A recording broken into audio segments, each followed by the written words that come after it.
21 अक्टूबर से मेरा नी बैंडिंग का काम शुरू किया गया।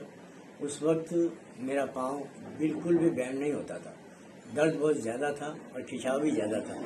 लेकिन आज ये फिजियोथेरेपिस्ट से 12वां दिन है और 12वें दिन के अंदर मेरी पोजीशन ऐसी है कि बिल्कुल पाँव एकदम सीधा है ना बैंडिंग पे आ गया है। ऑपरेशन किस चीज़ का हुआ था आपका? ऑपरेशन हुआ था मेरा 3 तारीख को एडमिशन हुआ था, अक्टूबर को 4 को ऑपरेशन हुआ था, नी रिप्लेसमेंट 7 को वहाँ से डिस्चार्ज किया गया था। नी रिप्लेसमेंट करवाया जयपुर मणिपाल हॉस्पिटल से।